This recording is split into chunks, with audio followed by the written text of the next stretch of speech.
NCERT की 10th class की जो बुक है उसके अकॉर्डिंग चैप्टर नंबर 12 इलेक्ट्रिसिटी है। इलेक्ट्रिसिटी का चैप्टर हमारे लिए पढ़ना भी बड़ा ज़रूरी है और ये इसलिए भी ज़रूरी है क्योंकि आप देखिए आज हमारी लाइफ में बहुत सारे काम या इनफैक्ट ये मान के चल लीजिए कि लगभग लगभग हर एक काम इलेक्ट्रिसिटी से ही हो रहा है। आपके घर में यूज़ होने वाले फैंस, एसी, टीवी, रेफ्रिजरेटर और बहुत सारी चीज़ें और सबसे ज़्यादा इम्पॉर्टेंट आपका सबसे प्यारा मोबाइल फ़ोन जिसको आप हमेशा यूज़ करना चाहते हैं, उसको चार्ज करने के लिए आप किसका यूज़ करते हैं? इलेक्ट्रिसिटी का। तो इसीलिए इलेक्ट्रिसिटी को पढ़ना हमारे लिए बड़ा ज़रूरी है क्योंकि हमारी लाइफ में हर जगह आजकल इलेक्ट्रिसिटी का यूज़ हो रहा है। आप देखिएगा इलेक्ट्रिसिटी को शुरू करने से पहले हम दो बहुत ही बेसिक और बहुत ही इम्पॉर्टेंट चीज़ों का जिक्र करेंगे, जिनमें पहली चीज़ है एटम और दूसरी चीज़ है चार्ज। तो हम एटम से शुरू करते हैं। एटम जो है वो एक ग्रीक लैंग्वेज का शब्द है। जैसे हिंदी इंग्लिश लैंग्वेजेस हैं, इस तरह से एक ग्रीक लैंग्वेज है जिसमें एक शब्द है एटम, जिसका मतलब होता है इनडिविजिबल, यानी कि जिसको और तोड़ा ना जा सके, अनकटेबल, जिसको और कट ना किया जा सके, आप ऐसा कह सकते हैं। मैंने यहाँ पर लिखा भी है, देखिए, अनकटेबल। ठीक है, तो ये माना जाता है कि दुनिया की हर एक चीज़ छोटे छोटे पार्टिकल्स से मिलकर बनी होती है और वो स्मॉलेस्ट पार्टिकल जिसका और फर्दर डिवीजन कर पाना पॉसिबल नहीं है, जो आगे डिवाइड नहीं हो सकता, जो सबसे छोटा टुकड़ा है, बस ये मान लीजिए किसी भी चीज़ का, उसको आप एटम बोल सकते हैं। ये बात आपको समझ में आ गई होगी। केमिस्ट्री में आपने ये कॉन्सेप्ट खैर पढ़ा भी होगा। और जैसे जैसे साइंस में एडवांसमेंट हुई, हमें ये पता भी चला कि एटम स्मॉलेस्ट पार्टिकल नहीं है, एटम के भी पार्ट किए जा सकते हैं और बड़े इम्पोर्टेंट उसके जो 3 पार्ट्स हैं। हालांकि और भी पार्ट्स आजकल जो लेटेस्ट डिस्कवरीज हैं उनमें हमने देखे हैं, लेकिन आपके लेवल तक आप ये मान के चलिए कि एटम को इलेक्ट्रॉन्स, प्रोटॉन्स और न्यूट्रॉन्स के अंदर तोड़ा जा सकता है। यानी कि बेसिकली आप ये बोल सकते हैं कि जो पहले कहा जाता था कि एटम इनडिविजिबल है, बेसिकली एटम शब्द का मतलब ही इनडिविजिबल है, जिसको डिवाइड ना किया जा सके, लेकिन this atom can further be divided into 3 categories, electrons, protons and neutrons. ठीक है, तो अब बात ये आती है कि हम अगर इमेजिन करना चाहें एटम को कि एटम होता कैसा है, वो दिखता कैसा है, तो क्योंकि हमारे पास कोई ऐसी चीज़ नहीं है जिससे हम मतलब ये इमेजिन कर सकें कि एटम कैसा होता है। एटम बहुत ही छोटी चीज़ है, बहुत ही आप ये मान के चलिए महीन चीज़ है। इसको आज तक देखा भी नहीं गया है कि एटम होते कैसे हैं। बस ये तो आप ये मान के चल लीजिए कि हमने जो है एक्सपेरिमेंटल स्टडीज़ के अंदर ये प्रूफ देखे हैं कि हाँ, एटम नाम की जो चीज़ है वो क्या करती है, एग्जिस्ट करती है। नेक्ड आई से तो इसको देखा नहीं जा सकता।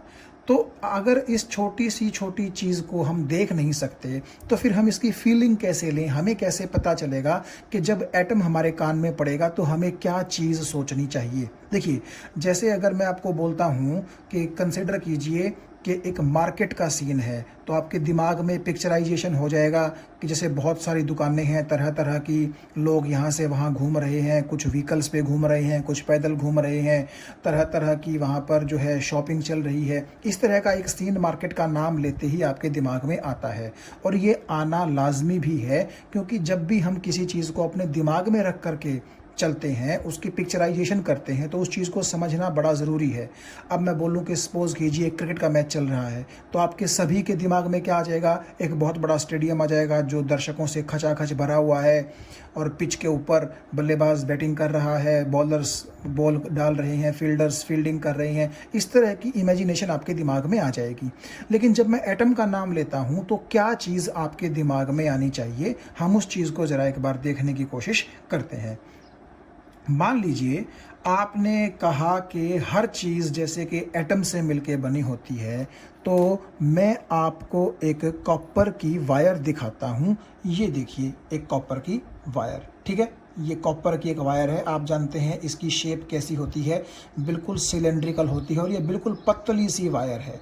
और इसी वायर का आप ये समझिए कि मैंने थोड़ा सा डायामीटर ज़्यादा करके आपको डायग्राम यहाँ दिखा दिया है।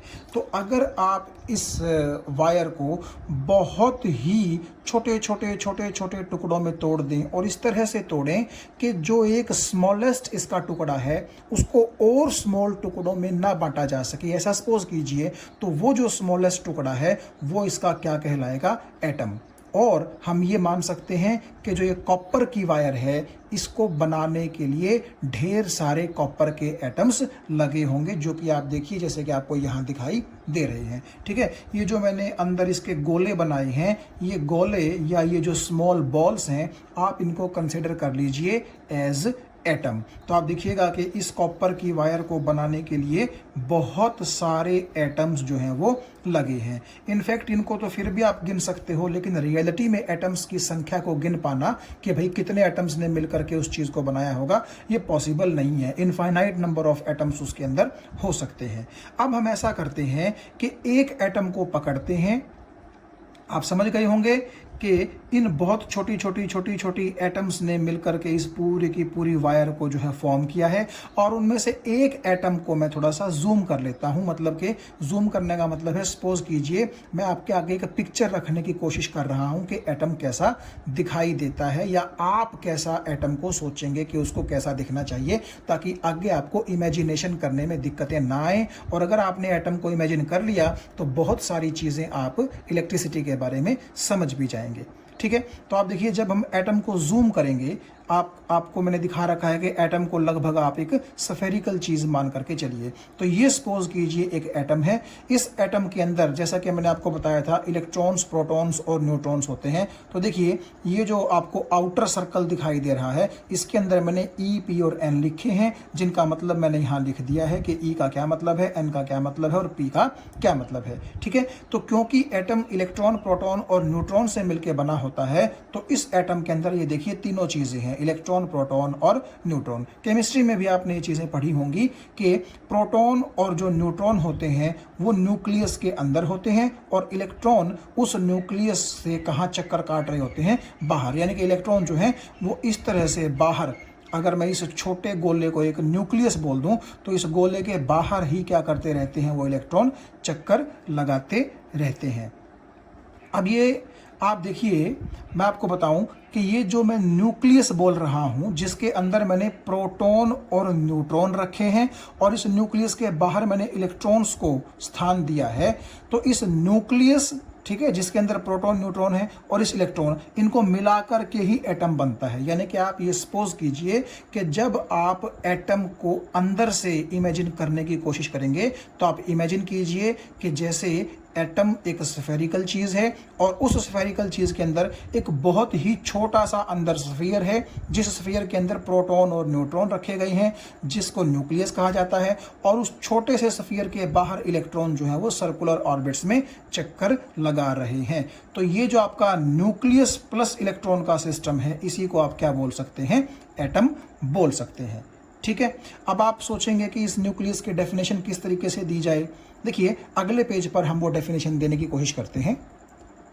तो यहाँ पे आप देखिए मैंने लिखा है कि the middle and the very tiny part of the atom is called nucleus and it contains protons and neutrons. देखिए मेरा मतलब कहने का ये है कि ये अगर आप कहेंगे कि इस आउटर सर्कल के अंदर अंदर की सारी चीज़ों को हम एटम बोल रहे हैं, तो इसके अंदर क्या चीज़ें हैं? बेसिकली तीन चीज़ें हैं, इलेक्ट्रॉन, प्रोटॉन और न्यूट्रॉन। और आपने किया क्या? आपने किया ये कि प्रोटॉन और न्यूट्रॉन तो आपने इकट्ठे रख लिए। आप जानते हैं प्रोटॉन पर पॉजिटिव चार्ज होता है, न्यूट्रॉन पर कोई चार्ज नहीं होता, यानी कि जीरो चार्ज होता है। ठीक है, तो ये जो प्रोटॉन और न्यूट्रॉन हैं, सपोज कीजिए ये आपस में इस तरह से जुड़े हुए हैं जैसे अंगूर की जो बेल होती है उस पर अंगूर जुड़े हुए होते हैं। ठीक है, आप ऐसा समझ के चल लीजिए कि अंगूर का एक गुच्छा है जिसमें कुछ अंगूरों को आप बोल दीजिए प्रोटॉन और कुछ अंगूरों को आप बोल दीजिए न्यूट्रॉन। ठीक है, उस गुच्छे के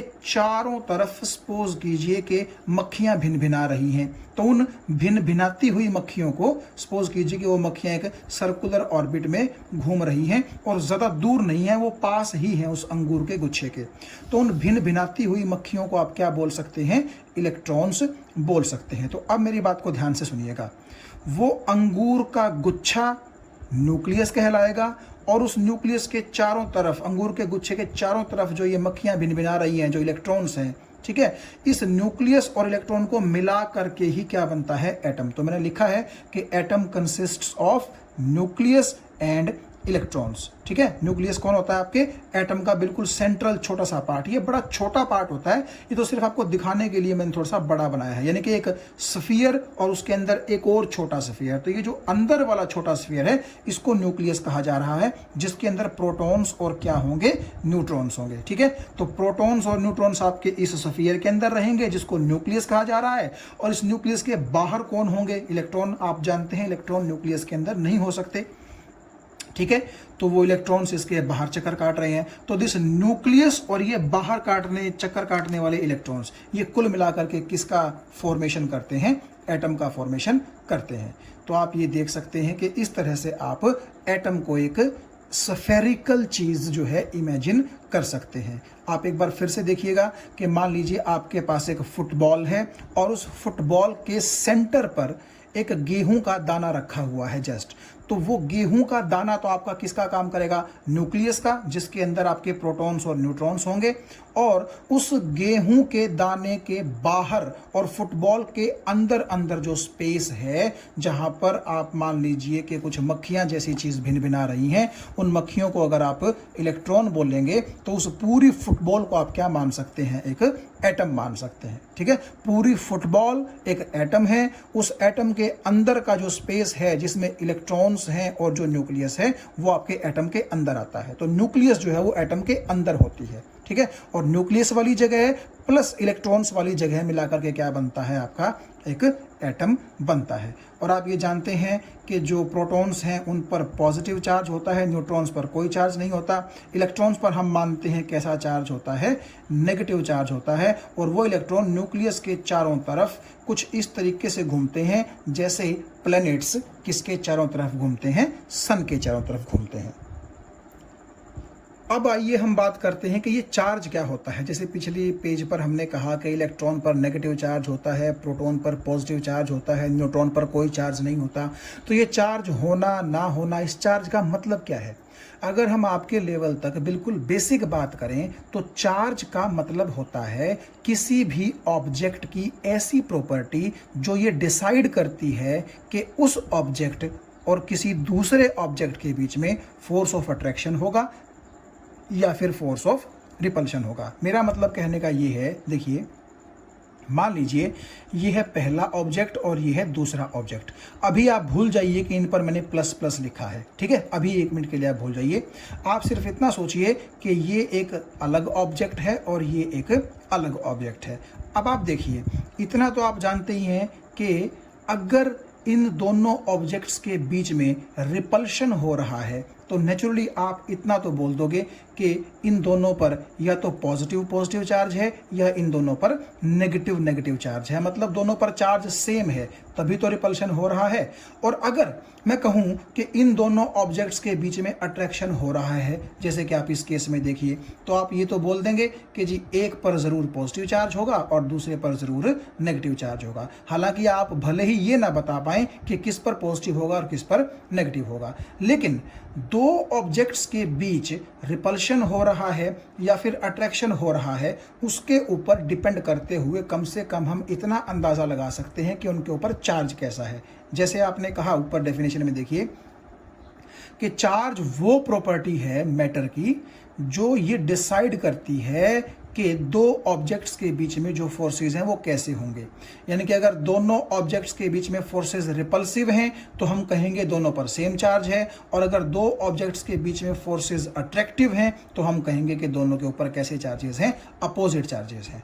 और अगर मैं ये कहूँ कि ना इस पर चार्ज है और ना इस पर चार्ज है, यानी कि दोनों पर 0 चार्ज है, तो ना इनके बीच में अट्रैक्शन होगा और ना इनके बीच में रिपल्शन होगा। तो कुल मिलाकर के अब आपको समझ में आ गया होगा कि चार्ज का मतलब ही ये होता है कि वो फैक्टर जो ये डिसाइड करता है कि दो ऑब्जेक्ट्स के बीच में अट्रैक्शन होगा या फिर रिपल्शन होगा, या फिर अगर उन पर कोई चार्ज नहीं है तो फिर कुछ भी नहीं होगा। और आप ये तो जानते ही हैं, ठीक है, केमिस्ट्री में मैं मान के चलता हूं कि इतना तो आपने पढ़ा ही होगा छोटे क्लासेस में कि चार्ज दो तरह के होते हैं, पॉजिटिव चार्जेस और नेगेटिव चार्जेस। जैसे हमने मान रखा है कि इलेक्ट्रॉन पर नेगेटिव चार्ज है और प्रोटॉन पर पॉजिटिव चार्ज है। ये भी मैं आपको बता दूं, एक शब्द होता है कन्वेंशन, CONVENTION। कन्वेंशन का मतलब होता है मानी गई चीज। तो पुराने समय से हर बंदा साइंटिस्ट कैटेगरी का मतलब कि ये एक कन्वेंशन ही मानी गई है कि इलेक्ट्रॉन पर नेगेटिव चार्ज मानेंगे हम और प्रोटॉन पर कैसा चार्ज मानेंगे, पॉजिटिव चार्ज मानेंगे। तो पुराने समय से ये मानी गई चीज़ चली आ रही है, तो इसीलिए आज भी हम यही पढ़ते हैं कि इलेक्ट्रॉन पर नेगेटिव चार्ज होता है और प्रोटॉन पर कैसा चार्ज होता है, पॉजिटिव। अगर उस ज़माने में इलेक्ट्रॉन पर पॉजिटिव चार्ज कह दिया गया होता तो बाय कन्वेंशन मानी गई चीज़ के अकॉर्डिंग आज हम इलेक्ट्रॉन पर पॉजिटिव चार्ज ही पढ़ रहे होते। लेकिन चलिए, ये तो पुराने ज़माने में मान लिया गया कि इलेक्ट्रॉन पर नेगेटिव चार्ज होता है और प्रोटॉन पर कैसा चार्ज होता है, पॉजिटिव चार्ज होता है। अब हम ये देखते हैं कि ये जो चार्ज है इसकी डेफिनेशन तो आपने देख ली कि चार्ज तो सिर्फ एक प्रॉपर्टी है जो ये डिसाइड करती है कि फोर्सेस किस तरह के लगेंगे दो ऑब्जेक्ट्स के बीच में। अब ये देखिए, SI यूनिट जो चार्ज की होती है वो कूलम्ब होती है। ये कूलम्ब एक साइंटिस्ट का नाम है, उसी के नाम पर आपकी जो चार्ज की SI यूनिट है उसका नाम पड़ा है कूलम्ब। इसको कैपिटल C से हम लोग क्या करते हैं, रिप्रेजेंट करते हैं। अब देखिए, अगर कोई आपसे पूछे कि एक कूलम्ब चार्ज होता कितना है, तो नेचुरली आप चार्ज मेरे ख्याल से पहली बार पढ़ रहे हैं। सिर्फ इतना तो आपको आज तक पता था कि दो तरह के चार्ज होते हैं, पॉजिटिव नेगेटिव, और कब उनके बीच में अट्रैक्शन होता है, कब उनके बीच में रिपल्शन होता है। लेकिन शायद यूनिट चार्ज की आपने आज से पहले नहीं पढ़ी होगी, तो इसीलिए कूलम्ब भी आपके लिए नया है, चार्ज का जो यूनिट है। और आपको ये भी नहीं पता होगा कि एक कूलम्ब चार्ज जो है वो कितना बड़ा या कितना छोटा चार्ज होता है या कैसे बनता है वो चार्ज। तो मैं आपको बता दूं, आप 6 गुना 10 की पावर 18 इलेक्ट्रॉन्स इकट्ठे कर लीजिए अपनी मुट्ठी में, कुछ इस तरीके से। सपोज कीजिए आपकी हथेली के अंदर आपने कुछ यूं बंद कर लिए। हालांकि इलेक्ट्रॉन्स को इस तरह से बंद कर पाना पॉसिबल नहीं है, लेकिन जस्ट एक इमेजिनेशन के लिए आप ये मान के चलिए कि आपने अपनी मुट्ठी के अंदर 6 गुना 10 की पावर 18 इलेक्ट्रॉन जो है वो इकट्ठे कर लिए। तो उन इलेक्ट्रॉन्स पर जो चार्ज होगा वही कहलाएगा 1 कूलम्ब। ठीक है, यहाँ पर नेगेटिव साइन मैंने इसलिए लगा रखा है क्योंकि नेचुरली हर एक इलेक्ट्रॉन पर जब नेगेटिव चार्ज होता है तो इतने इलेक्ट्रॉन्स का जो टोटल चार्ज होगा, जिसको आप 1 कूलम्ब बोल तो रहे हैं, होगा तो वो नेगेटिव ही ना। ठीक है, सिमिलरली आप देखिए, अगर आप उतने ही प्रोटॉन्स इकट्ठे कर लें तब कितना चार्ज बन जाएगा, +1 कूलम्ब चार्ज बन जाएगा। देखिए, ये चीज़ आप ज़्यादा मतलब कि कंफ्यूज अपने आप को मत कीजिएगा सोच के कि यहाँ पर नेगेटिव चार्ज है, यहाँ पर पॉजिटिव चार्ज है।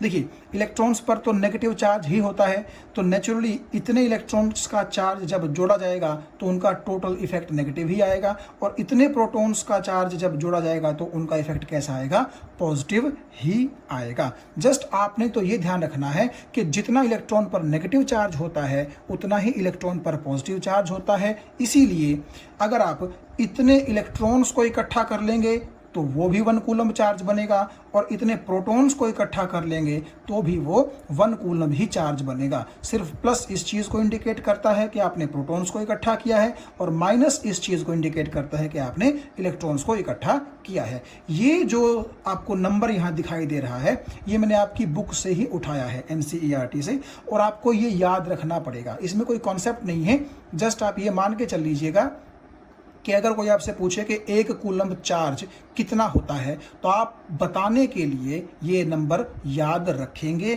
कि चार्ज प्रेजेंट ऑन 6 × 10⁻18 इलेक्ट्रॉन्स और इतने ही प्रोटॉन्स। बात तो एक ही है, तो उन पर जो टोटल चार्ज होता है वो कितना होता है, 1 कूलम्ब। मैं सिर्फ वैल्यू की बात कर रहा हूँ, मैं प्रोटॉन्स की वजह से प्लस या इलेक्ट्रॉन्स की वजह से माइनस चार्ज की बात नहीं कर रहा। तो ये चीज़ आपको बड़े ध्यान से अपने दिमाग में रखनी है कि इतने जो आपके प्रोटॉन्स हैं या इतने ही जो आपके इलेक्ट्रॉन्स हैं वो मिलकर के क्या बनाते हैं, 1 कूलम्ब चार्ज फॉर्म करते हैं। तो आइए यहाँ हम देखने की कोशिश करते हैं कि जो मैं बात कर रहा था कि एक प्रोटॉन पर जितना पॉजिटिव चार्ज होता है उतना ही एक इलेक्ट्रॉन पर नेगेटिव चार्ज होता है। दोनों पर चार्ज कैसा होता है? बराबर, जस्ट नेचर अपोजिट होता है। नेचर का मतलब अगर इलेक्ट्रॉन पर नेगेटिव है तो प्रोटॉन पर कैसा होगा? पॉजिटिव।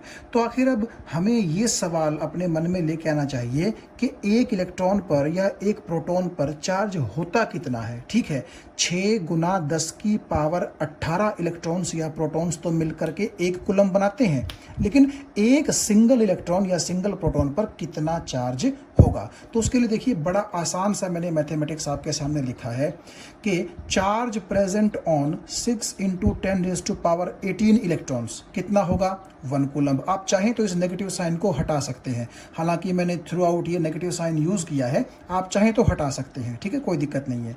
तो इतने इलेक्ट्रॉन्स पर 1 कूलम चार्ज है, तो 1 इलेक्ट्रॉन पर कितना होगा? तो ये चीज़ 1 कूलम के नीचे आ जाएगी। और जब आप इस चीज़ को सॉल्व करेंगे तो आपके पास आंसर आएगा इतना, 1.6 × 10⁻⁻19 कूलम। ये नेगेटिव शो करता है कि ये किसका चार्ज है? इलेक्ट्रॉन का चार्ज है।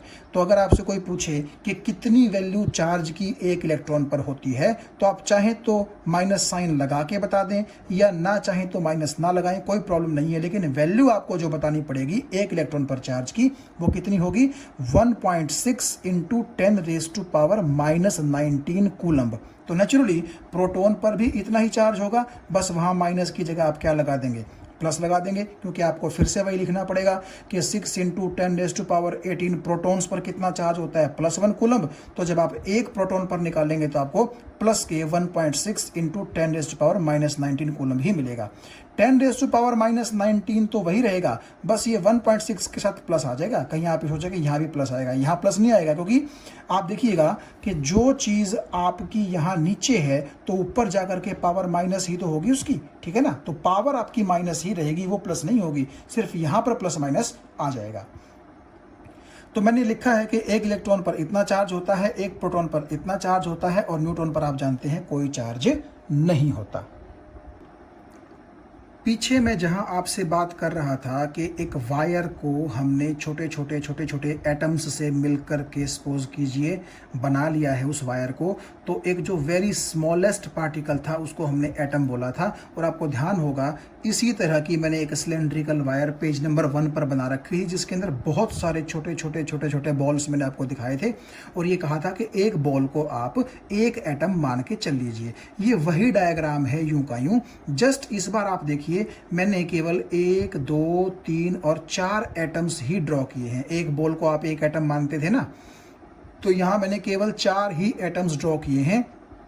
वो इसलिए कि ज़्यादा एटम्स अगर ड्रॉ करते तो यहाँ पर जो है भीड़ भाड़ ज़्यादा हो जाती, डायग्राम क्लियर ना बनता, हम जो चीज़ समझना चाह रहे हैं वो उतना अच्छे से हमें समझ में ना आती।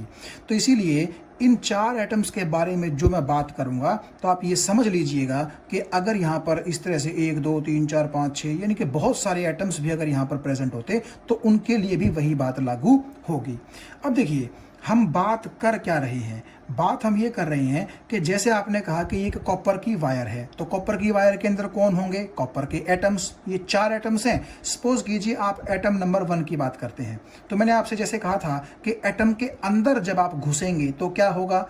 होंगी उसके अंदर 2 चीज़ें, न्यूक्लियस और न्यूक्लियस से बाहर इलेक्ट्रॉन्स। और न्यूक्लियस के अंदर कौन होंगे? पॉजिटिवली चार्ज्ड प्रोटॉन्स और न्यूट्रल न्यूट्रॉन्स। ठीक है, तो अगर कोई आपसे कहे कि न्यूक्लियस पर कैसा चार्ज होता है, देखिए न्यूक्लियस के अंदर न्यूट्रॉन पर तो कोई चार्ज नहीं होता, लेकिन प्रोटॉन पर तो पॉजिटिव चार्ज होता है ना। इसीलिए न्यूक्लियस के अंदर जितने भी प्रोटॉन्स होंगे सभी का पॉजिटिव चार्ज आप जब जोड़ेंगे तो नेचुरली न्यूक्लियस पर कैसा चार्ज आएगा? पॉजिटिव चार्ज ही तो आएगा। जबकि न्यूक्लियस के बाहर जो इलेक्ट्रॉन है उस पर कैसा चार्ज होता है? नेगेटिव। और नेगेटिव पॉजिटिव में आप जानते हैं क्या होता है? अट्रैक्शन। तो इसका मतलब ये है कि nucleus exerts attractive forces on electrons. ये वाली न्यूक्लियस अपने इलेक्ट्रॉन पर, ये वाली न्यूक्लियस अपने इलेक्ट्रॉन पर, एंड सो ऑन। ठीक है, इनके बीच में अट्रैक्टिव फोर्सेस होंगे, क्योंकि नेगेटिव और पॉजिटिव चार्जेस के बीच में क्या होते हैं? अट्रैक्टिव फोर्सेस होते हैं। लेकिन आप देखिए ये फोर्सेस जो हैं कितने स्ट्रॉन्ग होंगे या कितने वीक होंगे, इस चीज़ के ऊपर डिपेंड करते हुए दो तरह के जनरली आपके लेवल तक हम सब्सटेंसेस मानते हैं। पहले होते हैं कंडक्टर्स और दूसरे होते हैं इंसुलेटर्स। देखिए, कंडक्टर्स के केस में क्या होता है, कंडक्टर्स के केस में न्यूक्लियस और इलेक्ट्रॉन के बीच में जो अट्रैक्टिव फोर्सेस होते हैं वो बेहद वीक होते हैं, बहुत ही कमज़ोर होते हैं। यानी कि आपका न्यूक्लियस इलेक्ट्रॉन को अट्रैक्ट करने की कोशिश ज़रूर करता है, अपने साथ बांध के रखने की कोशिश ज़रूर करता है, लेकिन इन दोनों के बीच में जो अट्रैक्टिव फोर्स होते हैं वो बेहद वीक होते हैं। ठीक है, लेकिन इंसुलेटर्स के केस में क्या होता है, इंसुलेटर्स के केस में इस न्यूक्लियस और इलेक्ट्रॉन के बीच में जो अट्रैक्टिव फोर्स होते हैं वो बहुत ज़्यादा स्ट्रॉन्ग होते हैं। इलेक्ट्रॉन को आप आसानी से एटम से बाहर नहीं निकाल सकते। देखिए ना, सपोज कीजिए ये इलेक्ट्रॉन यहाँ है, ठीक है, तो अगर मैं इस इलेक्ट्रॉन को पकड़ के बाहर निकालने की कोशिश करूँ तो क्योंकि नेगेटिव चार्ज दूर जा रहा है तो न्यूक्लियस का पॉजिटिव चार्ज उसको अपनी तरफ खींचेगा ना। ठीक है, तो अगर ये कंडक्टर है, सपोज कीजिए कि ये कंडक्टर है, तो मैं इलेक्ट्रॉन को बड़े आराम से बाहर निकाल सकता हूं। क्यों? क्योंकि न्यूक्लियस इलेक्ट्रॉन पर अट्रैक्टिव फोर्स अपनी तरफ लगाती ज़रूर है, लेकिन काफ़ी कमज़ोर फोर्स लगाती है। उस फोर्स से मैं आराम से लड़ सकता हूं और इलेक्ट्रॉन को तोड़ करके बाहर निकाल सकता हूं। लेकिन तोड़ कर बाहर निकालने का ये मतलब नहीं है कि आपने जैसे पेड़ से फल तोड़ लिया उतना आसान है। मतलब कहने का ये है कि जस्ट समझने के लिए मैं ऐसा बोल रहा हूँ। लेकिन अगर इंसुलेटर्स की हम बात करें तो इंसुलेटर्स के केस में जब आप इलेक्ट्रॉन को बाहर निकालने की कोशिश करेंगे तो न्यूक्लियस, मैंने आपको बताया कि उसके ऊपर जो अट्रैक्टिव फोर्स लगाएगा वो बेहद स्ट्रॉन्ग लगाता है, तो इसलिए इलेक्ट्रॉन को आप बाहर की तरफ नहीं निकाल सकते। आपके लिए ऑलमोस्ट इम्पॉसिबल है इलेक्ट्रॉन को बाहर निकाल पाना। ये बात आपको समझ में आ गई होगी। तो आप ऐसा कह सकते हैं कि अगर कोई आपके पास ऑब्जेक्ट है और उस ऑब्जेक्ट के अंदर आपके पास एटम्स हैं और एटम्स में आपके पास न्यूक्लियस और इलेक्ट्रॉन्स हैं, तो अगर न्यूक्लियस और इलेक्ट्रॉन्स के बीच में बेहद स्ट्रॉन्ग फोर्सेस हैं तो वो इंसुलेटर्स होंगे, और अगर इलेक्ट्रॉन और आपके न्यूक्लियस के बीच में बेहद कमज़ोर अट्रैक्टिव फोर्सेस हैं तो वो ऑब्जेक्ट्स कौन से होंगे, वो कंडक्टर्स होंगे। और वैसे भी आप देखिए, आप ये बात करते हैं कि कंडक्टर्स में इलेक्ट्रॉन्स या फिर चार्जेस आराम से फ्लो कर सकते हैं, जबकि इंसुलेटर्स में फ्लो नहीं हो सकता। ये फ्लो कैसे होता है, कैसे नहीं होता है, ये हम थोड़ा अगले पेज पर देखने की कोशिश करेंगे। उससे पहले मैं आपको एक चीज़ बता दूं, इंग्लिश में जो ये शब्द होता है करंट, इसका मतलब होता है फ्लो। ठीक है, फ्लो का मतलब बहना। जैसे अगर हवा बह रही है तो आप उसको बोल सकते हैं एयर करंट। पानी अगर बह रहा है, पानी अगर फ्लो कर रहा है तो आप उसको बोल सकते हैं वाटर करंट। इसी तरह से अगर ये वाले इलेक्ट्रॉन, सपोज कीजिए ये चारों इलेक्ट्रॉन या यहाँ पर और भी बहुत सारे एटम्स होते हैं, सबके इलेक्ट्रॉन्स अगर इस तरफ या इस तरफ फ्लो करने लग जाएं तो आप क्या बोलोगे उसको, इलेक्ट्रॉन्स का ही तो फ्लो बोलोगे। तो जैसे एयर का फ्लो एयर करंट है, वाटर का फ्लो वाटर करंट है, सिमिलरली इलेक्ट्रॉन्स का फ्लो क्या कहलाएगा, इलेक्ट्रॉनिक करंट या फिर इलेक्ट्रिक करंट कहलाएगा। ये बात आपको समझ में आ गई है। ये चीज़ पढ़नी या समझनी इसलिए ज़रूरी है क्योंकि जनरली जब भी हमारे शब्द ये करंट दिमाग में घुसता है या हमारे कानों में पड़ता है तो हम करंट का मतलब बेसिकली इलेक्ट्रिसिटी से ले लेते हैं, लेकिन असल में करंट का मतलब फ्लो से होता है। ठीक है, तो अगर आपका पानी बह रहा है तो वो वाटर करंट है, हवा बह रही है तो वो एयर करंट है, और अगर इलेक्ट्रॉन्स बह रहे हैं, हम अगले पेज में बात करेंगे कि कहाँ बहेंगे इलेक्ट्रॉन्स और कैसे बहेंगे, ठीक है, कैसे फ्लो होगा इलेक्ट्रॉन्स का वो हम देखेंगे। लेकिन अगर इलेक्ट्रॉन्स फ्लो हो रहे हैं तो that can be called electronic current, या फिर उसको शॉर्ट में थोड़ा सा इलेक्ट्रिक करंट भी बोल देते हैं। ठीक है, तो आगे हम क्या करेंगे, अगर मैं करंट शब्द यूज़ करूं तो आप उसका मतलब इलेक्ट्रिक करंट से ही लीजिएगा, क्योंकि मैं यहाँ पर इस चैप्टर में ना हवा को फ्लो करवाऊंगा ना पानी को फ्लो करवाऊंगा, मैं फ्लो करवाऊंगा इलेक्ट्रॉन्स को, और आपको ये बताता हूँ मैं अगले पेज पर कि किस तरह से इलेक्ट्रॉन जो है वो फ्लो करते हैं। और इलेक्ट्रॉन्स के फ्लो करने को ही क्या कहा जाता है, इलेक्ट्रिक करंट। ठीक है, electrons can flow then it will be called electric current.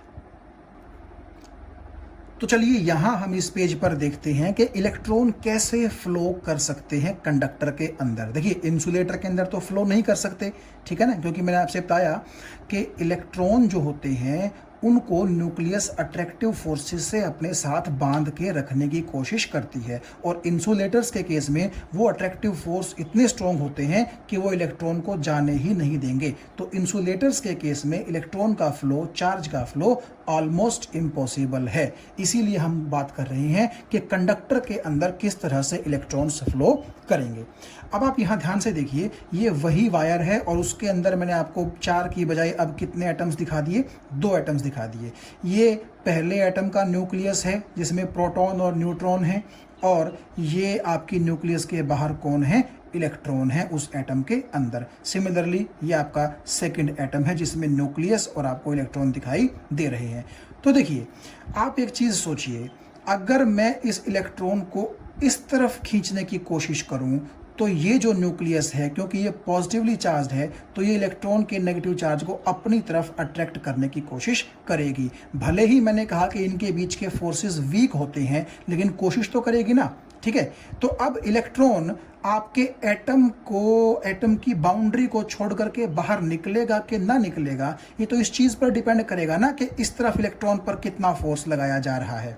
अगर आपने इस तरफ अच्छा खासा फोर्स लगा दिया इलेक्ट्रॉन पर, तो नेचुरली इस साइड वाला फोर्स ज़्यादा हो जाएगा, जबकि न्यूक्लियस जो इलेक्ट्रॉन पर फोर्स लगा रही है वो काफ़ी कम है। तो नेचुरली इलेक्ट्रॉन आपका इस तरफ फ्लो करना या आपके एटम से टूट करके इस तरफ चलना इलेक्ट्रॉन शुरू कर देगा। यही कहानी इसके साथ भी रहेगी, आप देखिएगा।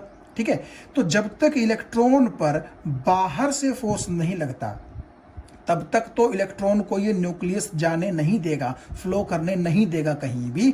लेकिन जैसे ही इलेक्ट्रॉन पर बाहर से फोर्स लगा, तब यदि बाहर का फोर्स, ठीक है ना, ज्यादा हो गया न्यूक्लियस के द्वारा लगाए गए फोर्स से, तब आपके इलेक्ट्रॉन्स को फ्लो करना पड़ेगा। अब इसके लिए मैंने क्या किया है, ये मैंने कहा एंड ए है इस वायर का और ये है एंड बी। एंड ए पर आप देखिए मैंने अपनी तरफ से कुछ पॉजिटिव बना दिए हैं, एंड बी पर मैंने अब आप देखिए कुछ अपनी तरफ से नेगेटिव बना दिए हैं। इससे होगा क्या, ये नेगेटिव चार्ज इलेक्ट्रॉन को इस तरफ रिपेल करेगा और इसी इलेक्ट्रॉन को ये पॉजिटिव चार्ज अपनी तरफ अट्रैक्ट करेगा। तो इन दोनों चार्जेस की वजह से बेसिकली आप समझ गए होंगे, इस इलेक्ट्रॉन का इस तरफ जाने का मन करेगा। यानी कि ये चार्ज नेगेटिव और ये चार्ज जो पॉजिटिव हैं, जो आपने एंड ए और एंड बी पर बाहर से लगाए हैं, इनका मीनिंग क्या है ये हम बाद में देखेंगे। ठीक है, तो इन चार्जेस की वजह से ये इलेक्ट्रॉन, आपको नहीं लगता कि लेफ्ट साइड में जाने की कोशिश करेगा। यानी कि ये दोनों चार्जेस इलेक्ट्रॉन पर फोर्स लगा रहे हैं। तो अगर इस तरफ फोर्स ज़्यादा है और इलेक्ट्रॉन पर न्यूक्लियस का फोर्स पीछे की तरफ कम है, तो ये इलेक्ट्रॉन नेचुरली आपके इस जगह को छोड़ करके एटम के अंदर से बाहर निकल जाएगा और फ्लो करना शुरू कर देगा from right side to left side. इस इलेक्ट्रॉन के साथ भी यही कहानी होगी। ये बात आपको समझ में आ रही कि नहीं आ रही? तो जब तक आपने एंड ए पर और एंड बी पर ये पॉजिटिव नेगेटिव चार्जेस नहीं लगाए थे, तब तक तो ये दोनों इलेक्ट्रॉन शांत बैठे थे अपने अपने घर में। और जैसे ही ये पॉजिटिव नेगेटिव चार्जेस आपने बाहर से अप्लाई कर दिए, तो इन नेगेटिव पॉजिटिव चार्जेस ने दोनों इलेक्ट्रॉन्स पर इस तरफ कुछ इतना ज़्यादा फोर्स लगा दिया कि वो फोर्स न्यूक्लियस के द्वारा जो लगाया गया फोर्स था उससे ज़्यादा हो गया। अल्टीमेटली इस तरफ आपके इलेक्ट्रॉन्स का क्या हो गया, फ्लो होना शुरू हो गया। तो देखिएगा, इलेक्ट्रॉन फ्लो कर गए कि ना कर गए। इसी इलेक्ट्रॉन फ्लो को बोलते हैं इलेक्ट्रिक करंट, क्योंकि फ्लो का मतलब क्या होता है, करंट, या करंट का मतलब क्या होता है, फ्लो। तो इलेक्ट्रॉन का flow is called electric current. एक बात और मैं आपको बता दूं, ये जो पॉजिटिव और नेगेटिव हैं, ये चीज़ें क्या हैं, बाहर से कैसे अप्लाई किया, इसका मीनिंग क्या है, ये चीज़ें हम आने वाले सब्सिक्वेंट सेक्शंस में देखेंगे। अभी सिर्फ आप ये समझ लीजिए कि इलेक्ट्रॉन के फ्लो को करवाने के लिए मैंने जो है चार्जेस के रूप में प्लस और माइनस यहाँ पर ले लिए थे, जिससे कि आपको समझ में आ जाए कि इलेक्ट्रॉन का फ्लो इस साइड क्यों हुआ। और अगर आप ये कहेंगे कि एंड बी पर पॉजिटिव होगा और एंड ए पर नेगेटिव होगा, तब इलेक्ट्रॉन आपका इस साइड यानी कि राइट साइड की तरफ फ्लो करना शुरू कर देगा। वो तो आपके ऊपर डिपेंड करता है कि आपने प्लस कहाँ दिए हैं और नेगेटिव कहाँ दिए हैं। इनका मीनिंग मैं आपको बार बार कह रहा हूं, हम बाद में देखेंगे। तो आपको इस तरह समझ में आ गया होगा, ठीक है। और ये कंडक्टर्स थे, मतलब कि इलेक्ट्रॉन पर न्यूक्लियस बेहद कम फोर्स लगा रहा था, तभी ऐसा पॉसिबल हुआ कि इस पॉजिटिव और इस नेगेटिव ने इलेक्ट्रॉन को बाहर निकाल दिया। अगर ये इंसुलेटर होता तो क्या होता, इस इलेक्ट्रॉन पर ये न्यूक्लियस पीछे की तरफ इतना तेज अट्रैक्टिव फोर्स लगाता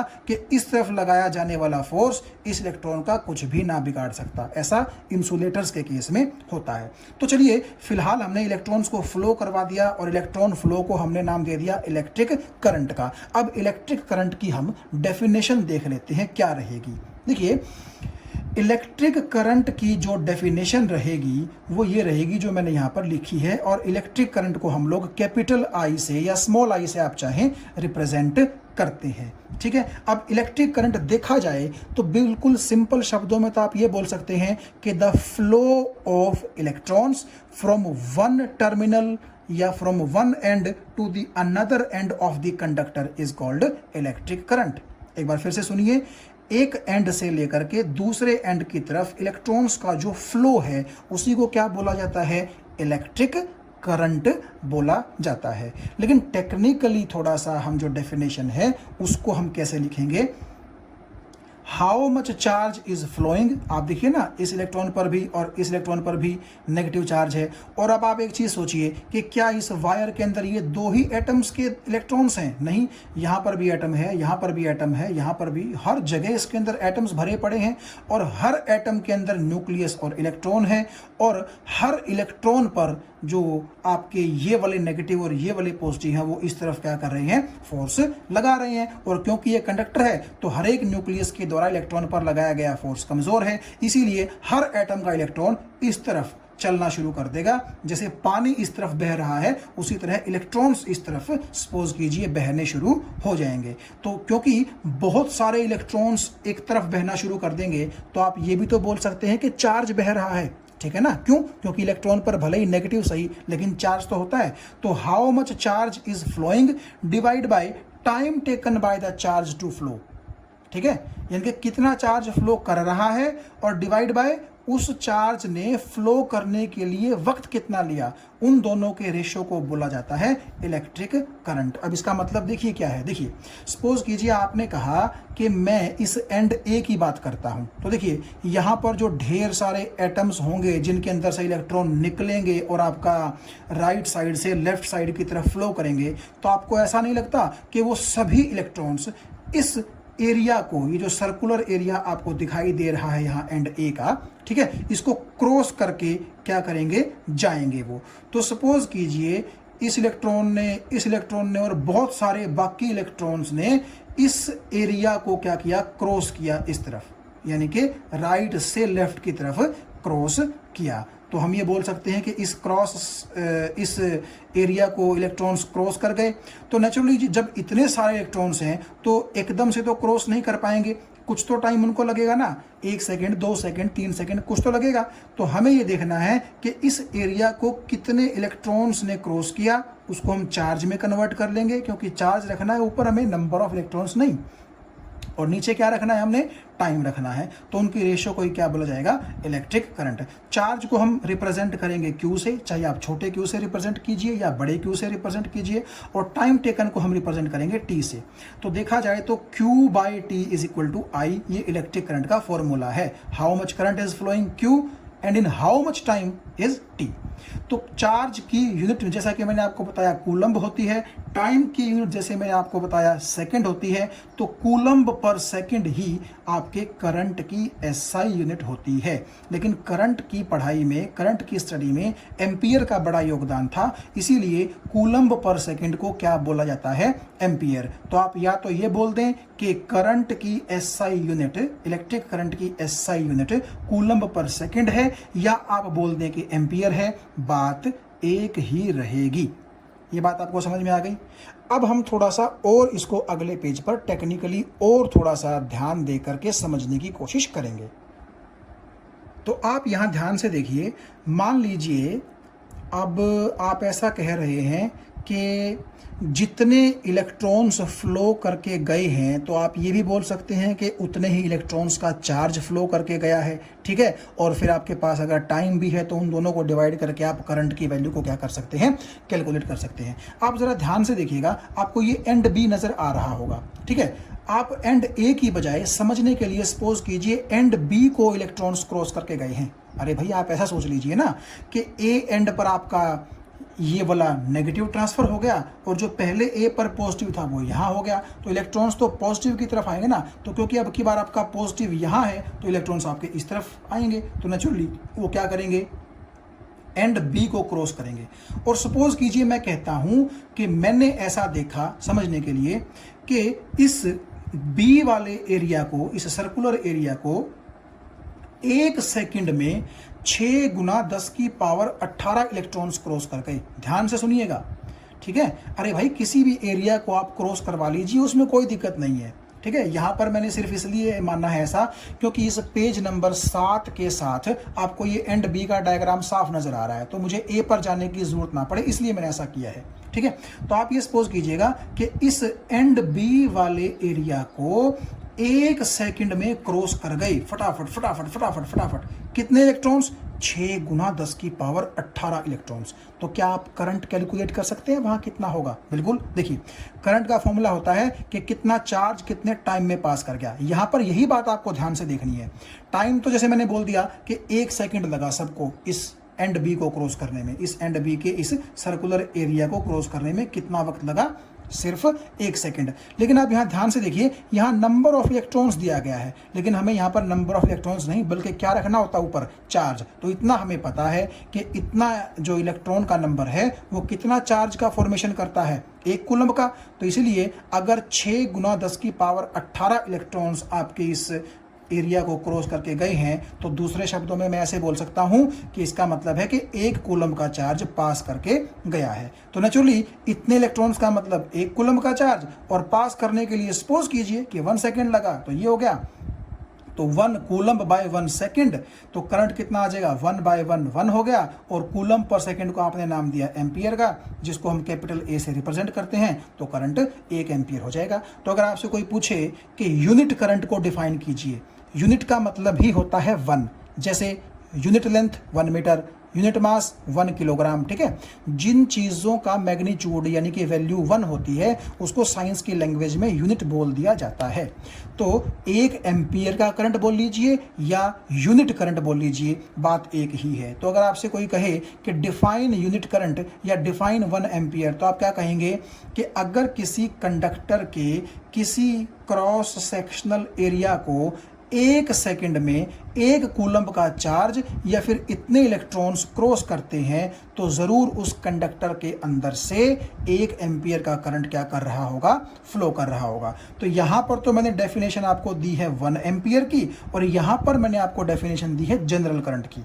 जनरल करंट का मतलब होता है कितना चार्ज कितने टाइम में पास कर रहा है, जबकि यूनिट करंट का मतलब है कि 1 कूलम्ब चार्ज 1 सेकेंड टाइम के अंदर पास कर रहा है। और ऐसा डिवाइस, जो डिवाइस आपके इलेक्ट्रिक करंट की मेजरमेंट के लिए बनाया गया है, भाई देखिए आप लेंथ भी तो मेजर करते हैं, चाहे वो स्केल से मेजर करें या किसी और चीज़ से मेजर करें, करते तो हैं लेंथ को मेजर। मास को आप मेजर करते हैं तराजू की हेल्प से या और जो हमारे बट्टे होते हैं उनकी हेल्प से। तो करंट को भी तो मेजर करने का एक डिवाइस चाहिए हमें, तो उस डिवाइस का नाम है एम मीटर। एम जो है AM, ये एम्पियर से उठाया गया है, और यहाँ मीटर का मतलब है मेजरमेंट। तो एम्पियर को जो डिवाइस मेजर करता है उसको बोलते हैं एम मीटर, ठीक है। ये एक डिवाइस है which is used to measure electric current. अब देखिए मैंने एक चीज़ यहाँ पर यूज़ की थी, क्रॉस सेक्शनल एरिया। मैं आपको पेज नंबर 7 से एक बार पीछे पेज नंबर 5 पर यहाँ लेकर के चलूँगा। आप यहाँ देखिए ध्यान से, मैं थोड़ा सा इसको बताना भूल गया। मैंने यहाँ लिखा है circular cross sectional area of conductor, जिसको मैंने यहाँ पर और यहाँ पर बनाया है। आप देखिए तो सर्कुलर एरिया तो ये है ही, आप देख सकते हैं ये वाला भी सर्कुलर एरिया है और ये वाला भी सर्कुलर एरिया है। भैया आप ऐसा देखिएगा कि अगर आप एक बिल्कुल पतली सी वायर लें तो उसमें तो शायद आपको ना भी नजर आए। देखिएगा ये एक वायर है, जैसे ये सिलेंड्रिकल ही तो है, लेकिन आपको इसका जो ये वाला जो सिरा है, क्या आपको ये एग्जैक्ट सर्कुलर नज़र आ रहा है? बड़ी मुश्किल हो सकती है, तो इसलिए मैं इसको एक साइड पे रख के इस पाइप का जिक्र करता हूँ। देखिएगा, ये पाइप आप देखिएगा कैसी है, बिल्कुल सिलेंड्रिकल है। तो इसका ये वाला सिरा आप देखिएगा, आपको नज़र आ रहा होगा सर्कुलर है, और ये वाला सिरा आप देखिएगा कैसा नज़र आ रहा होगा आपको, सर्कुलर। यानी कि अगर आपको सेंटर से लेकर के इसकी रेडियस मालूम हो तो आप इसका एरिया पाई आर स्क्वायर का फॉर्मूला लगा करके निकाल सकते हैं। तो ये वाला सिरा और ये वाला सिरा आप देखिएगा दोनों कैसे हैं नेचर में, सर्कुलर, तो दोनों का एरिया सर्कुलर है, तो ये सर्कुलर हो गया और ये एरिया। और इस एरिया को और इस एरिया को क्रॉस कौन करता है? क्रॉस कौन करता है? इलेक्ट्रॉन्स। यानी कि अगर इस तरफ पॉजिटिव होगा तो यूं क्रॉस करेंगे, अगर इस तरफ पॉजिटिव होगा तो यूं क्रॉस करेंगे। तो इसीलिए इसको cross sectional area of the conductor कहा जाता है, जो होता कैसा है? सिलेंड्रिकल वायर के केस में सर्कुलर होता है।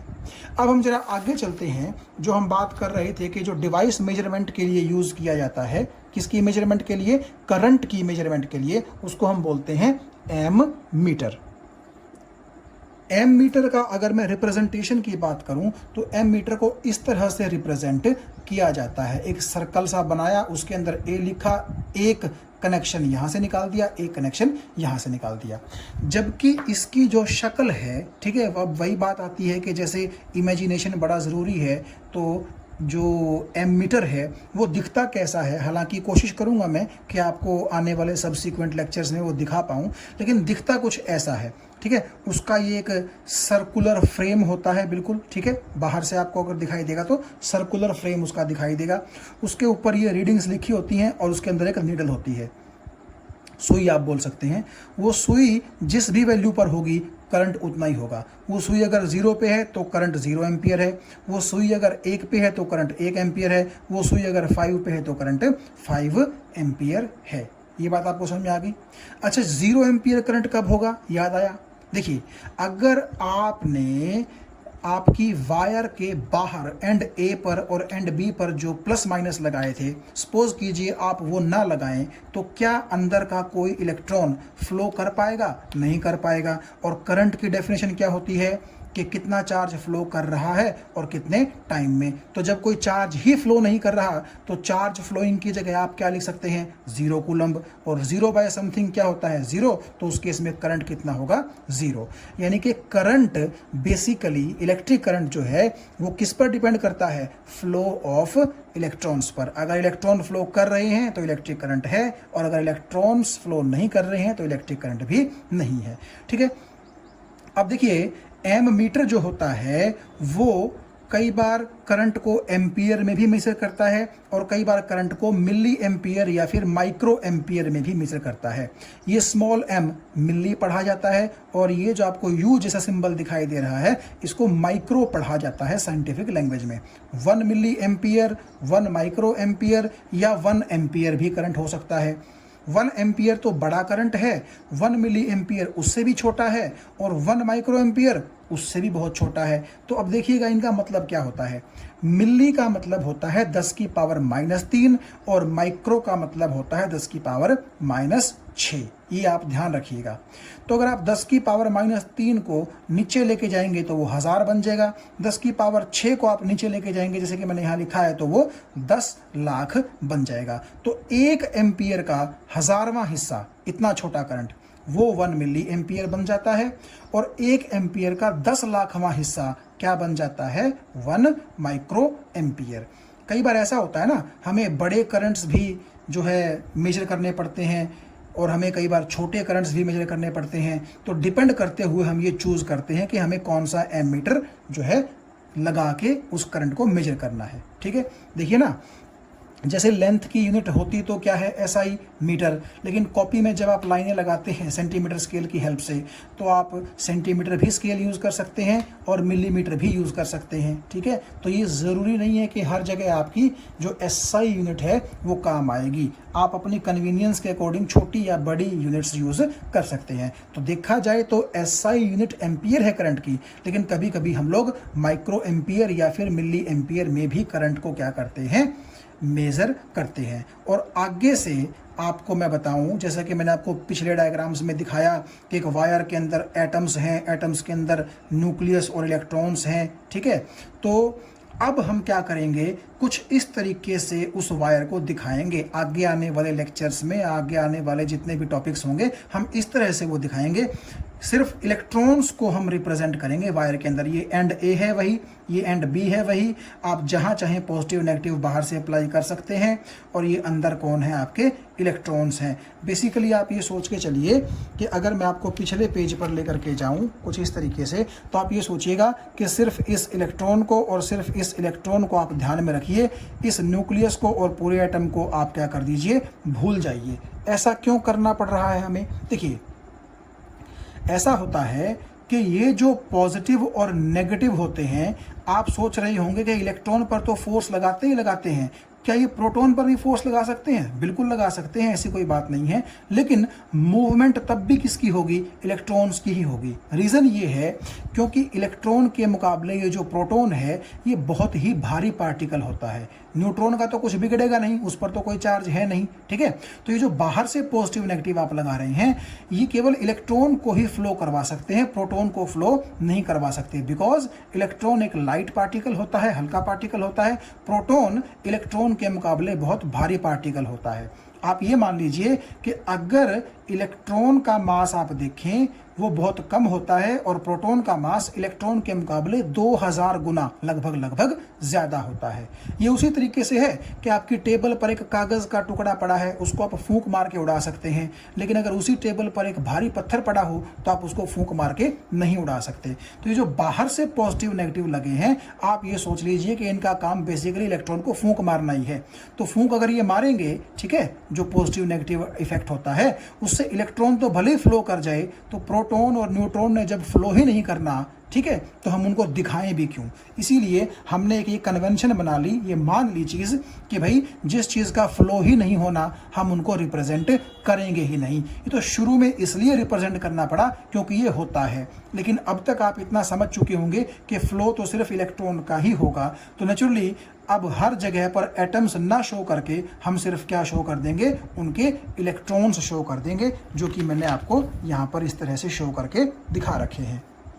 ठीक है, तो आगे से हम किसी भी वायर का जो डायग्राम है इस तरह से बनाएंगे, सिर्फ अंदर के इलेक्ट्रॉन्स ही शो करेंगे। और वो इलेक्ट्रॉन्स तब तक नहीं मूव करेंगे जब तक एंड ए पर या एंड बी पर आप पॉजिटिव या नेगेटिव नहीं लगा देते। ठीक है, ये बात जब आप पॉजिटिव नेगेटिव लगा देंगे तब उनका फ्लो शुरू हो जाएगा। तो मैंने आपसे अब तक कहा कि इलेक्ट्रॉन्स का फ्लो ही करंट होता है, इलेक्ट्रिक करंट होता है। इलेक्ट्रॉन्स का अगर कोई फ्लो ना हो तो कोई करंट भी नहीं होगा। लेकिन यहाँ पर आके आप एक इम्पॉर्टेंट नोट आप देखिएगा, जो मैंने लिखा है वो ये कि भले ही इलेक्ट्रिक करंट का मतलब इलेक्ट्रॉन का चलना है, लेकिन इलेक्ट्रिक करंट की डायरेक्शन इलेक्ट्रॉन फ्लो के अपोजिट दिखाई जाती है। ये एक कन्वेंशन है। कन्वेंशन का मतलब पुराने टाइम से मानी हुई बात है जो आज तक चली आ रही है। तो आप ये देखिएगा, अगर आपने एंड ए पर पॉजिटिव लगा दिया तो सब इलेक्ट्रॉन्स इस तरफ चल पड़ेंगे। ठीक है, तो हम ये तो बोलेंगे कि इलेक्ट्रॉन चल पड़े हैं तो करंट है वायर के अंदर, लेकिन उस डायरेक्शन करंट की हम इस तरफ नहीं दिखाएंगे बल्कि इलेक्ट्रॉन फ्लो के अपोजिट दिखाएंगे। यानी कि अगर इलेक्ट्रॉन आपके राइट से लेफ्ट चलेंगे तो आप करंट लेफ्ट से कहाँ बोलेंगे, राइट बोलेंगे। ये बड़ी ख़राब सी बात है। एक तरफ तो आप बोल रहे हो कि करंट जो है वो इलेक्ट्रॉन्स पर डिपेंड करता है, तो दूसरा डायरेक्शन आप इलेक्ट्रॉन्स के साथ नहीं मान रहे हैं। फिलहाल आप ये मान के चल लीजिए कि इलेक्ट्रॉन्स पर होता है नेगेटिव चार्ज और नेगेटिव चीज़ों के साथ कोई चलना पसंद नहीं करता। इसीलिए समझने के लिए आप बोल लीजिए कि इलेक्ट्रॉन फ्लो के डायरेक्शन कहाँ मानी जाती है, करंट की अपोजिट। तो ये मैंने लिखा है, direction of electric current is assumed. ठीक है, ये माना गया है, ऐसी कोई बात नहीं है। Opposite to flow of electrons, electrons अगर इस तरफ फ्लो कर रहे हैं तो करंट इस तरफ होगा, और अगर इलेक्ट्रॉन्स इस तरफ फ्लो कर रहे हैं तो करंट की डायरेक्शन ऐसे दिखाई जाएगी। यानी कि एक बात आप ध्यान से देखिएगा, इलेक्ट्रॉन फ्लो करेंगे तो करंट होगा और डायरेक्शन इलेक्ट्रॉन फ्लो के अपोजिट होगी, और अगर इलेक्ट्रॉन फ्लो नहीं कर रहे हैं तो करंट होगा ही नहीं, फिर डायरेक्शन की बात ही नहीं करेंगे हम। ये सपोज कीजिए आपके सामने एक पाइप है ना, आप इसको कॉपर की वायर मान लीजिए। मान लीजिए कॉपर की वायर भी सिलेंड्रिकल होती है, ये भी सिलेंड्रिकल है, जस्ट ये मोटी है, तो हम चीज़ों को थोड़ा सा अच्छे से समझ सकते हैं। अब जैसे मैंने आपको कहा था कि हर चीज़ जो है वो एटम्स से मिलके बनी है, इसका मतलब इसके अंदर क्या होंगे, इसके एटम्स होंगे, और एटम्स के अंदर क्या क्या चीज़ें होती है, न्यूक्लियस होता है जिसके अंदर प्रोटॉन न्यूट्रॉन होते हैं, और न्यूक्लियस से बाहर इलेक्ट्रॉन होते हैं। तो कुल मिलाकर के आप ये बोल सकते हैं कि एटम के अंदर इलेक्ट्रॉन, प्रोटॉन, न्यूट्रॉन तीनों चीज़ें होती हैं। लेकिन मैंने आपसे जैसे कहा था कि फ्लो तो हम किसका कंसिडर करते हैं, हल्का पार्टिकल होने की वजह से इलेक्ट्रॉन्स का ही तो कंसिडर करते हैं। तो आप सपोज कीजिए कि इस वायर के अंदर यहाँ यहाँ यहाँ यहाँ यहाँ यहाँ हर जगह इलेक्ट्रॉन्स हैं, लेकिन आपने ना यहाँ पर ना यहाँ पर कहीं पर कोई बाहर से पॉजिटिव नेगेटिव अप्लाई नहीं किया है। तो क्या वो इलेक्ट्रॉन अपने आप इस तरफ या इस तरफ फ्लो करेंगे? बिल्कुल नहीं करेंगे। सिमिलरली मैं आपको थोड़ा सा एक डेमोन्स्ट्रेशन के लिए दिखा रहा हूँ। मेरे हाथ में देखिएगा ये कुछ पीली स्मॉल स्मॉल बॉल्स हैं, और इन बॉल्स को मैं क्या करता हूँ, इस पाइप के अंदर डाल देता हूँ, और आप ये समझिएगा कि एक बॉल किसका काम करेगी, एक इलेक्ट्रॉन का काम करेगी। तो आप ध्यान से देखिएगा, ये मैंने गेंद इसके अंदर जो है डाल दी है, इस तरह से आप इसको अंदर डाल सकते हैं। चलिए जितनी चलेगी उतनी बहुत है, हमें तो सिर्फ एक डेमो देखना है छोटा सा। अब आप देखिएगा, ये जो पाइप आपको दिखाई दे रही है, ये पाइप इस ग्रीन बोर्ड के सरफेस से जितना एंड ये ऊंचा है उतना ही ये एंड भी ऊंचा है, यानी कि दोनों एंड्स की ऊंचाई इस ग्रीन बोर्ड से सेम है। तो ना ये जो गोलियां हैं पीली इस तरफ आ रही हैं, ना इस तरफ आ रही हैं। सपोज कीजिए मैंने क्या किया, इस एंड को थोड़ा सा ऊंचा कर दिया, ऊंचा ऊंचा, यानी इसको थोड़ा सा नीचा कर दिया, यानी कि बेसिकली आप ये सोच लीजिए कि मैंने ऐसे से थोड़ा सा ऐसे कर दिया, इसको टेढ़ा। तो अगर मैं ऐसा करूँगा तो आप ये देखिएगा, ये बॉल्स बाहर निकल गई कि ना निकल गई, है ना। तो आप ये समझने की कोशिश कर सकते हैं कि जब तक इस पाइप को एक तरफ से ऊंचा और दूसरी तरफ से नीचा नहीं किया जाएगा, तब तक इन बॉल्स का फ्लो करके चल के बाहर आना पॉसिबल नहीं था। यानी कि ये वाला एंड और ये वाला एंड अगर सेम हाइट पे रहते तो क्या इन बॉल्स का बाहर निकल पाना पॉसिबल था? नहीं था। तो आपने, आपका दिल किया तो इस एंड को ऊपर कर दिया, ठीक है, और आपका दिल करे तो आप इस एंड को भी ऊपर कर सकते हैं। इस एंड को ऊपर किया तो बॉल इस तरफ फ्लो कर गई, और आप अगर इस एंड को ऊपर करते तो बॉल्स इस तरफ फ्लो कर जाती। तो आपको इतनी तो चीज़ समझ में आ गई होगी कि दोनों जो ये एंड हैं, अगर आप इनको सेम हाइट पर रखेंगे तो बॉल फ्लो नहीं होगी, और अगर आप इनको बॉल्स को फ्लो करवाना चाहते हैं तो आपको दोनों के बीच में कुछ ना कुछ डिफरेंस हाइट के अंदर क्रिएट करना पड़ेगा। सिमिलर काम होता है इलेक्ट्रॉन्स का। आप एक कॉपर वायर के अंदर जो इलेक्ट्रॉन्स होते हैं वो अपने आप तब तक फ्लो नहीं कर सकते जब तक दोनों एंड पर कोई पॉजिटिव नेगेटिव चीज़ अप्लाई ना हो जाए। और जैसे ही वो पॉजिटिव चीज़ अप्लाई हो जाएगी या नेगेटिव चीज़ अप्लाई हो जाएगी तो क्या होगा, आपका जो इलेक्ट्रॉन है वो पॉजिटिव चीज़ की तरफ बह चलेगा, फ्लो शुरू कर देगा। यहाँ पर तो आपने देखा कि बॉल्स ने हाई लेवल से लो लेवल की तरफ जो है फ्लो किया था, लेकिन अगर आप इलेक्ट्रॉन्स का केस देखें कॉपर वायर के अंदर तो वो नेगेटिव चार्ज से कहाँ फ्लो करेंगे, पॉजिटिव चार्ज की तरफ फ्लो करेंगे, क्योंकि पॉजिटिव चार्ज तो इलेक्ट्रॉन के नेगेटिव चार्ज को क्या करेगा, अट्रैक्ट करेगा ना, इसीलिए वो नेगेटिव टू पॉजिटिव जो है फ्लो करते हैं। तो कुल मिलाकर के बात ये है कि एंड जो हैं दोनों, उन पर अगर आप ये देखिएगा यहाँ पर भी मैं पॉजिटिव अप्लाई कर दूं और यहाँ पर भी पॉजिटिव अप्लाई कर दूं तो क्या होगा, जो बीच में इलेक्ट्रॉन है ये वाला पॉजिटिव इस तरफ खींचने की कोशिश करेगा, ये वाला पॉजिटिव इस तरफ खींचने की कोशिश करेगा, इलेक्ट्रॉन बेचारा ना इधर जा पाएगा ना इधर जा पाएगा। तो ना तो दोनों एंड्स पर पॉजिटिव पॉजिटिव होने चाहिए, ना ही दोनों एंड पर नेगेटिव नेगेटिव होने चाहिए, बल्कि एक तरफ पॉजिटिव, और पॉजिटिव का मतलब आप समझ लीजिए हाई, और एक तरफ नेगेटिव, नेगेटिव का मतलब आप समझ लीजिए लो। अगर ऐसा होगा तो ही इलेक्ट्रॉन फ्लो करेगा। अब कई बच्चों के दिमाग में क्वेश्चन आ सकता है कि बॉल्स तो हाई लेवल से लो लेवल की तरफ गई थी, जबकि इलेक्ट्रॉन तो लो लेवल से हाई लेवल की तरफ जा रहा है, क्योंकि अगर हम बोल रहे हैं कि पॉजिटिव का मतलब हाई होता है और नेगेटिव का मतलब लो होता है, तो इलेक्ट्रॉन तो नेगेटिव से पॉजिटिव की तरफ चलता है, ठीक है ना। क्यों, नेगेटिव उसको रिपेल करेगा, पॉजिटिव उसको अट्रैक्ट करेगा। तो आप इस फ्लो के चक्कर में मत पड़िए, क्योंकि आप ऐसा समझ लीजिए कि हमें सिर्फ ये चीज़ समझनी थी कि अगर दोनों एंड पर कुछ पॉजिटिव नेगेटिव होगा, यानी कि डिफरेंस होगा, तो ही इलेक्ट्रॉन फ्लो करेगा, अदरवाइज वो फ्लो नहीं करेगा। और ऐसा इसलिए होता है, अगर मैं आपको थोड़ा सा बेसिकली बताने की कोशिश करूं, हालांकि वो एक सही अप्रोच नहीं है लेकिन फिर भी, कि इलेक्ट्रॉन एक नेगेटिवली चार्ज पार्टिकल होता है, ठीक है, और नेगेटिवली चार्ज पार्टिकल उल्टा काम करता है। जैसे दुनिया चलती है हाई लेवल से लो लेवल पर, तो वो चलता है लो लेवल से हाई लेवल पर, ठीक है। वो इसलिए होता है क्योंकि इलेक्ट्रॉन एक नेगेटिवली चार्ज पार्टिकल है और वो सारे काम उल्टे ही करता है। आप मजाक के तौर पे ऐसा समझ सकते हैं। लेकिन मेन जो चीज़ थी वो ये कि सच में जब दोनों एंड्स के बीच में डिफरेंस था, और मेरा डिफरेंस से मतलब है कि यहाँ पर पॉजिटिव था यानी कि हाई था, यहाँ पर नेगेटिव था यानी कि लो था, तभी तो इलेक्ट्रॉन्स फ्लो होते थे। यदि ये दोनों एंड पॉजिटिव पॉजिटिव या नेगेटिव नेगेटिव यानी कि सेम हो, जैसा कि सेम हाइट पर थे, तो फिर इलेक्ट्रॉन या फिर बॉल अंदर की फ्लो नहीं करेगी। और अगले हम सेक्शंस में यही देखने की कोशिश करेंगे कि ये पॉजिटिव नेगेटिव एक्चुअल में होते क्या हैं जो इलेक्ट्रॉन्स को फ्लो करवा देते हैं। Thank you.